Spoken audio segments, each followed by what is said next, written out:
A White House Secret Service officer discloses his firsthand experience with Hillary, Bill, and how they operate. Gary Byrne details what the Clintons are like, far away from the public eye. Now, he has a lot to share, so let's get things started. Joining us now on an exclusive is former Secret Service officer Gary Byrne. How are you? Good to see you, sir. Thank you, Sean. You wanted to be a Secret Service officer your whole life. I did. Yeah, I did. And you got that coveted job right in front of the Oval Office. I did. It came true. Yeah, it was great. Pretty amazing. I know that the left is going to smear, slander, besmirch you. You're ready for that, right? Sure, I am. And it's already started. It's already started. Yeah. Before the book comes out. You know, I love how they smear you before they even know what you wrote. Yeah.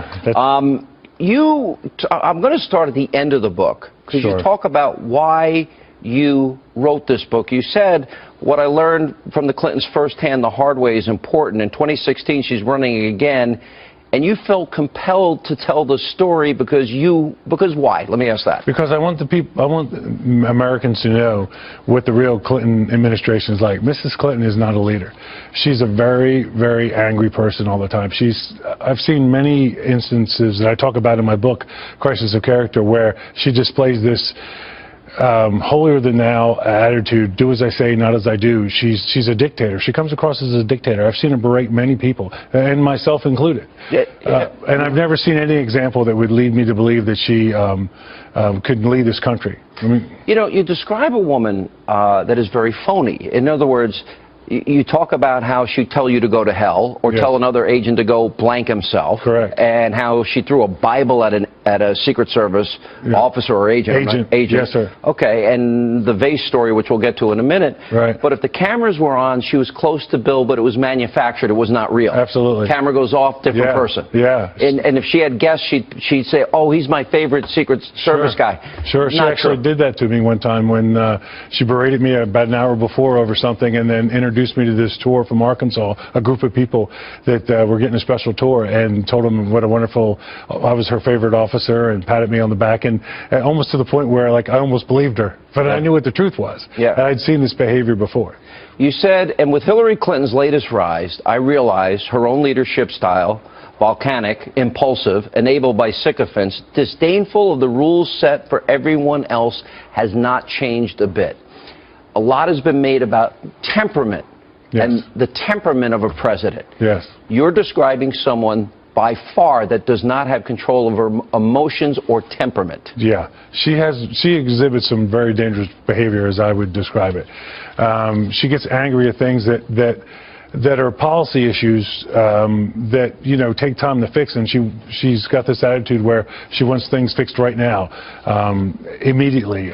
She screams and yells at people, and there's procedures. You know, government is very bogged down with rules and regulations, and so yeah, there's many examples that I cite in my book where she blows up at people. Like I said, she's blown up at me before, and agents and her staff. At one time, I saw her staff so afraid to tell her about a mistake that was made. They weren't upset about the waste of the mistake, ordering the wrong invitations. They were terrified that someone was going to have to tell Hillary Clinton that there was a mistake made. Oh, by the way, you're not the only one to say this. George Stephanopoulos, he described her as having a horrible temper. Dee Dee Myers is another person. Yeah. And you even quoted George, I know, in the book. Yes. And then you write, though portrayed as a long-suffering spouse of an unfaithful husband whose infidelities I personally observed, and we'll get to that in a minute, and know to be true, she was anything but a sympathetic victim.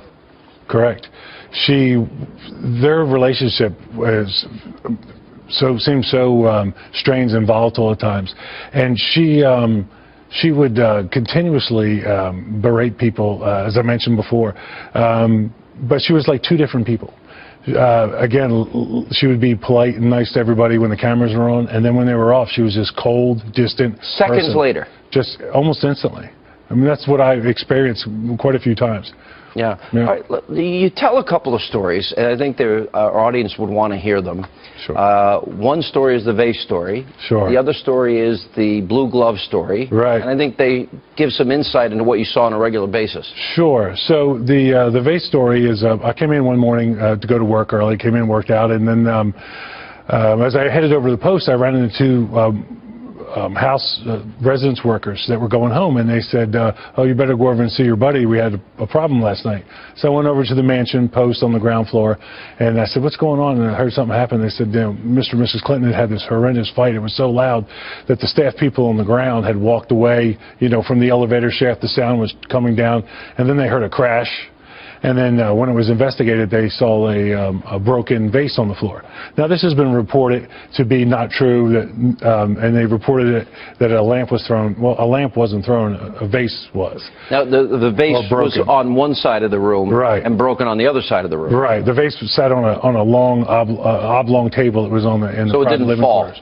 Yeah, I doubt it. Yeah. So it looked like it had been launched and it was shattered. And then the reason I know this is true is because when I heard the story, after I heard it, having worked at the White House and know how the White House works, I knew if something like that had happened where the debris would be. So I walked down to the curator's office and looked inside the curator's office, and there was a cardboard box with the mostly blue and some white on it base. Yeah.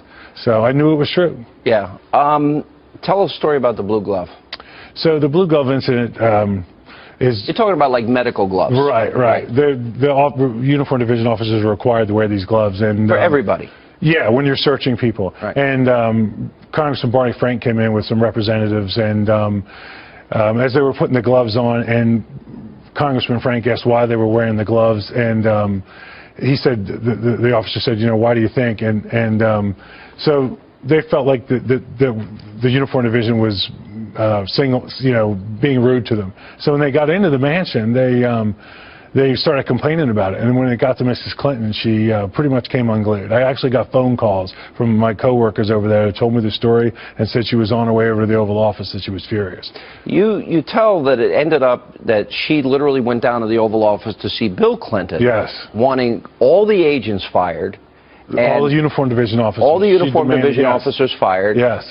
They were always against us from the beginning because they had worked for former President George H.W. Bush. Right. She was paranoid about us, and for no reason. I know it sounds silly for me to say this now because I'm talking about it, but we're incredibly loyal to them.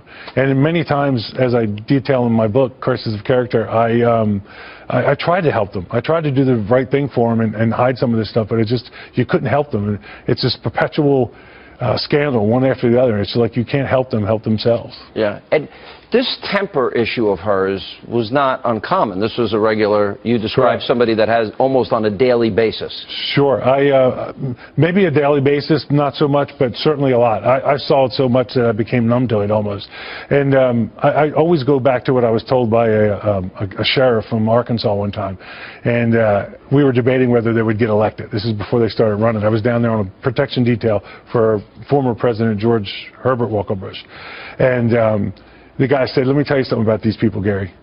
I've known them for years. Everything you hear about them's true, and if they run for office, they'll get elected, and they'll be there for 8 years. Yeah. And he wasn't just, he was serious as a heart attack. He almost looked right through me. And he knew these people deep, well. Yeah. So it's just the same thing that we heard about in Arkansas, all these rumors, it became true at the White House. And would these fights be something common knowledge? Everybody knew there was a lot of fighting.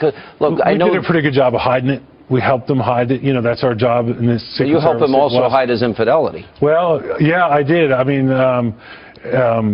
did. At one time when the Navy steward came and was complaining to me near the Oval Office that he had found these towels that were stained with lipstick and other and some fluids, that he was concerned and that he was tired of cleaning up after the president's affair. And in two particular cases, one particular case, I actually took the towels from him, Sean, and put them in a plastic bag, and I destroyed them. I want to get back to that in a second here, but you describe her as dangerous, abusive, and paranoid. Yes. Yes, one of the first things when they first came to the White House, about 2 years before they got there, the Bush administration put in this brand new state-of-the-art telephone system. Well, when they came in, they wanted to change because they thought the Bush administration... Bushes bugged them? Right. Yeah, that's kind of paranoid. Yeah, and it sounds so crazy when you think about it. And so they went and had the phone system changed and they didn't know it cost money. They actually didn't have the money to pay for it at the time. Before I get into all the issues involving Bill and her and what she knew or didn't know and covering up and lying and you being put in the middle of all this, people use drugs at the White House?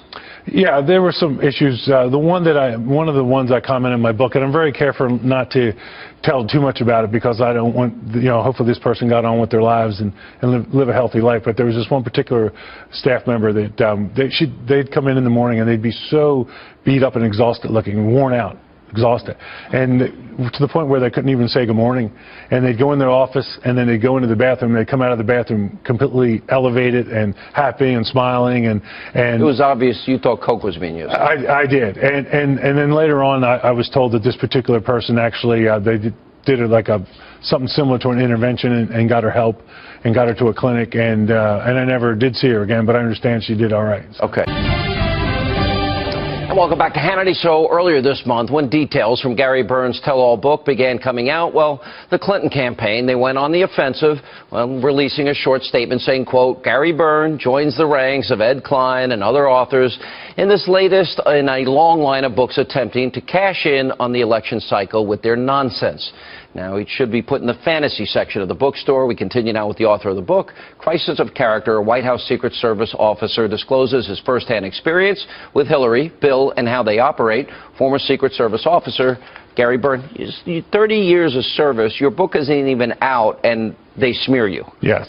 So now that it's out, I guess they'll really start smearing you. Yes, I believe that is going to happen. Is that you tell those stories, go to hell, she would say to officers, go F yourself. Yes. Throwing a Bible at an officer. And an agent, yeah. And even you're saying you lashing out at many agents. Sure, and officers. And now trying to smear a 30-year stellar reputation. Yeah. What's your reaction to that? Well, my reaction is I'm an Air Force veteran. I spent 25 years in the federal law enforcement protecting them, and I realized they're bent out of shape about me coming out and telling the truth, but it is the truth. It's the story of my life, and they just happen to intersect it. And as I mentioned before, the reason I'm doing it... So you expected this? I did. I'm prepared for it. Yeah. I don't like it, but it is what it is. And when I decided to come forward and tell my story, I knew I'd be You expected it because you know them. I do. I know them well. You said she berated, meaning Hillary, Vince Foster till he could stand no more. Right. That implies that she drove him.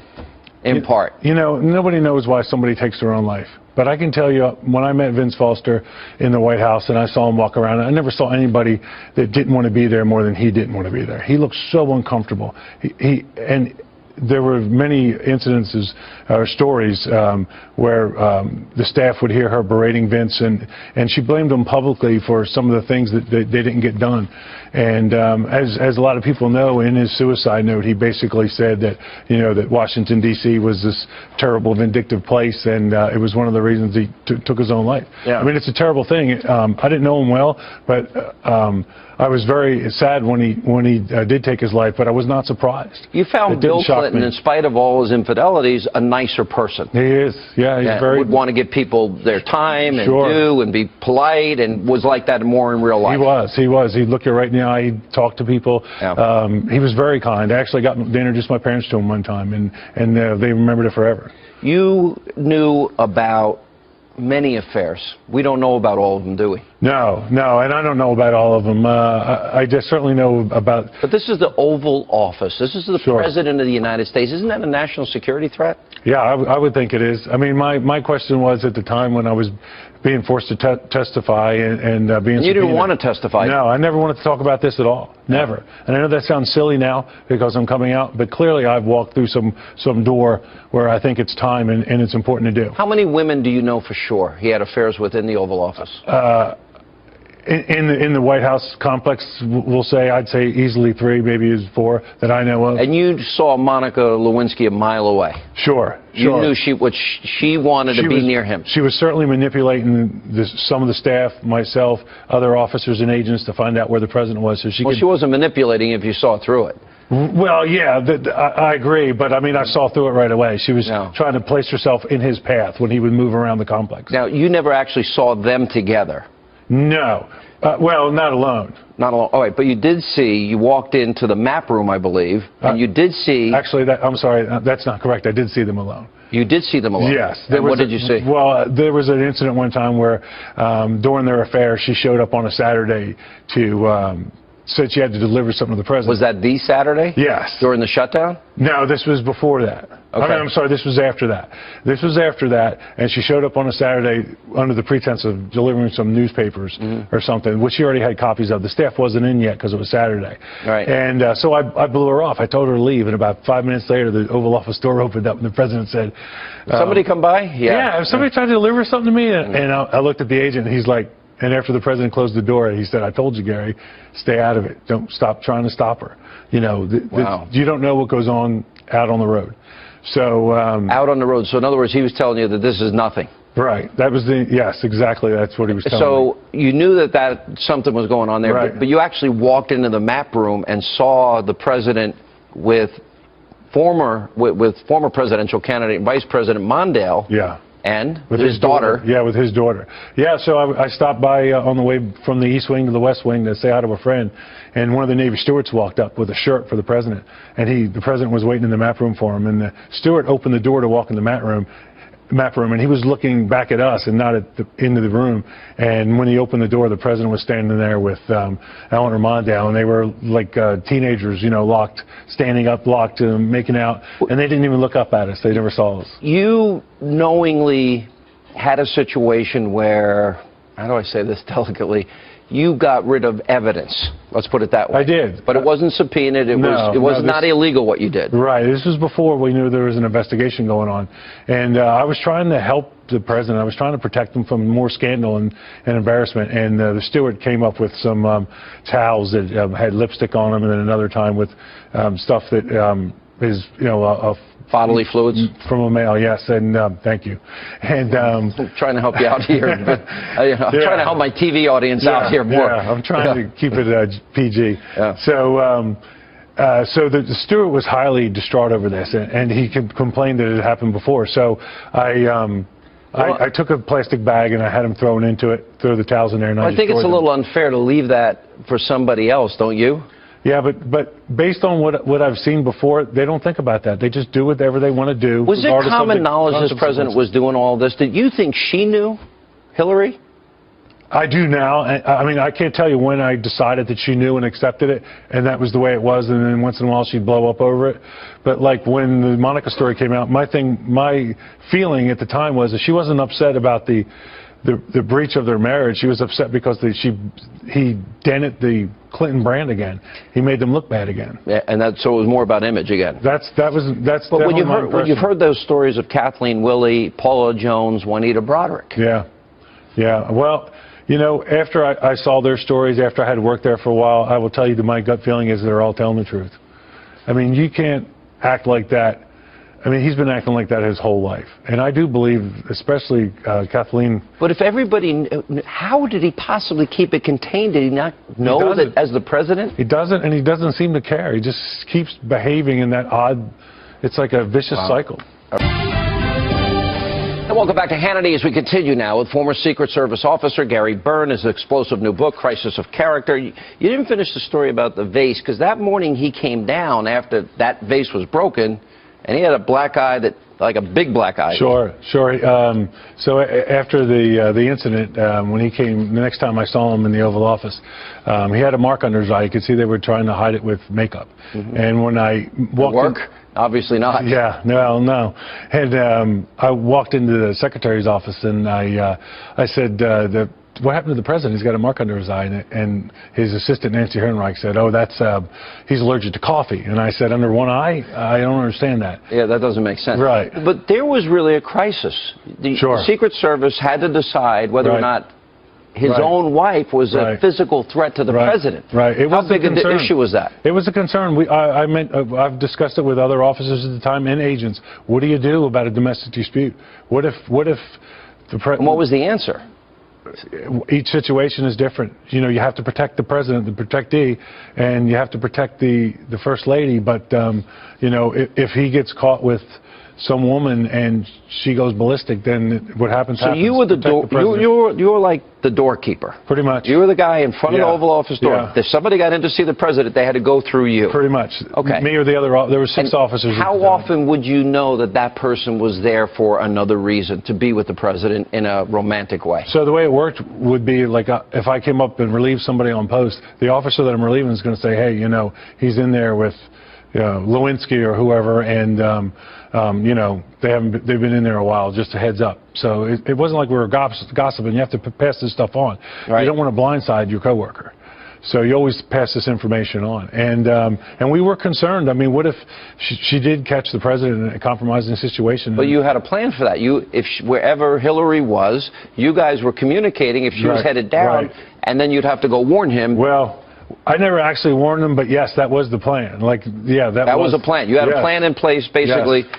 Yes. I mean, that's all right. Let me play. I pointed out on this program and on my radio program that she's often angry. Yes. Somebody you're describing with a volcanic temper. Yes. Let's play some of Hillary. And I also think we'd be a lot better off if we actually talked to each other instead of yelling at each other. I'm so sick. I am so sick of the Sanders campaign lying about me. I'm sick of it. I think it's time we treated everybody in this country with respect, with kindness, with love. I know we can create more good-paying jobs and raise incomes for hardworking Americans again. I know that we can finish the job of universal health care coverage for every single man, woman, and child. I know we can combat climate change and be the clean energy superpower of the 21st century. I know we can make college affordable and get student debt off the backs of young people. She does seem angry a lot. Right. And you're saying behind closed doors when nobody's looking, she's that angry person always. Mostly. Or distant, cold. What I've been looking at there, Sean, doesn't concern me too much. That's her being a politician. The kind of anger I'm talking about is where she just almost can't even complete a sentence. She starts yelling, screaming, cussing. You know, I talked in the book how she... By the way, mistreating people in their positions. Sure. All the time. Yes, the uniform division officers, agents. So this is like you're describing a phony, fake, fraudulent human being. Absolutely. All right, let me give you an example. This is Hillary, you know, saying she remembers landing under sniper fire when she went to Bosnia. This is what she said. I remember landing under sniper fire. There was supposed to be some kind of a greeting ceremony at the airport, but instead we just ran with our heads down to get into the vehicles to get to our base. Great image making, but here's the problem. We have the real video, and this is it. This is Hillary arriving not under sniper fire, but she walks up to a group of young girls who give her flowers and give her gifts. That's not exactly sniper fire. So is that the person that you're trying to warn America about? Yes. Explain. In other words, she sits with an interview with Bill. You think they're the happiest couple together. The light goes off. She hates him. Right. I don't know if she hates him or not, but I will tell you that the example you just showed there is a perfect example of anybody that worked around them in the Secret Service. When they saw that, they knew they started laughing their faces off because they knew that was a flat-out lie. Wow. Now, I wasn't on that mission, but I talked to the guys that were, and the only thing that the military had them do is sit on their flak vests as they were getting close to the ground, which is standard procedure in those. But when she made the claim that they were under sniper fire, I knew it was a lie. I want to go back to where we started. You feel compelled to do this. I do. You never signed a non-disclosure. You have the right to do it. Some people wish you didn't do it because of the position you're in. Now guys do have to sign non-disclosures. They do, starting in, I believe, 2004. Okay. What is it, the final question, what do you want people to know what you saw in their years as president? Well, first thing I'd like you to know is I'm not comfortable about talking about this, but I feel so strongly that people need to know the real Hillary Clinton and how dangerous she is in her behavior. She is not a leader. She is not a leader. She doesn't have the temperament for the job. She doesn't have the temperament. She didn't have the temperament to handle the social office when she was First Lady. She does not have the temperament. She's dishonest. She's dishonest. She habitually lies. Anybody that, you know, can separate themselves from their politics and review her behavior over the last 15 years. You're going to be accused of this being political. I'm sure I will be. I have been already. And what's your answer? It's not. It's got nothing to do with politics. It's Is it a love of country? It is love of country, and I hope someday that it does make a difference. I mean, if Mrs. Clinton ends up being the President of the United States, then she's our President and she's the Commander-in-Chief, and it is what it is.